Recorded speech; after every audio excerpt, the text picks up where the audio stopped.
درود بر شما. احتسابی هستم، محقق و کارشناس حوزه روابط کار.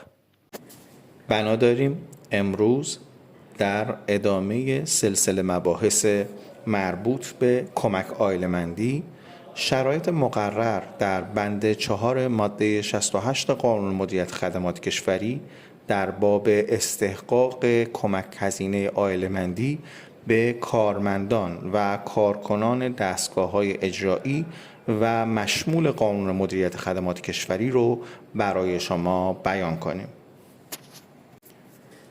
کمک هزینه عائله‌مندی و اولاد برابر بند 4 ماده 68 قانون مدیریت خدمات کشوری به کارمندان مرد شاغل و بازنشسته و وظیفه بگیر مشمول این قانون که دارای همسر می باشند معادل 800 امتیاز و برای هر فرزند معادل 200 امتیاز و حد اکثر 3 فرزند خواهد بود.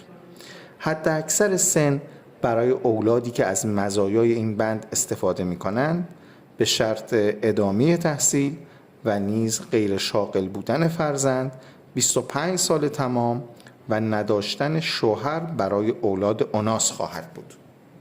کارمندان زن شاغل و بازنشسته و وظیفه بگیر مشمول این قانون که دارای همسر نبوده و یا همسر آنان معلول و یا از کار افتاده کلی می باشد و یا خود به تنهایی متکفل مخارج فرزندان هستند از مزایای کمک هزینه عائله‌مندی موضوع این بند بهره مند می شوند.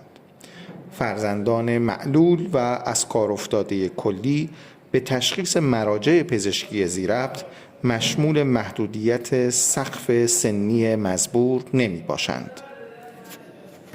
البته لازم به توضیح است اگرچه در بند 4 ماده 68 قانون مدیریت خدمات کشوری سقف و حد اکثر تعداد فرزندان مشخص شده، اما این شرط به موجب ماده 73 قانون جوانی جمعیت در خصوص تعداد فرزندان نسخ شده و دیگه سقف و محدودیت تعداد فرزند ما در مورد پرداخت کمک هزینه عائله‌مندی در قانون مدیریت خدمات کشوری نداریم.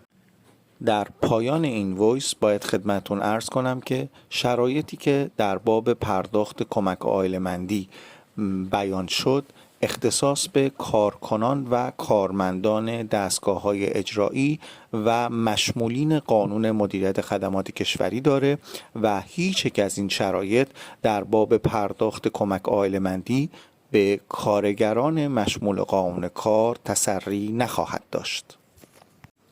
انشاءالله در وایس بعدی به شرایط پرداخت کمک عائله‌مندی به کارگران مشمول قانون کار نیز خواهیم پرداخت.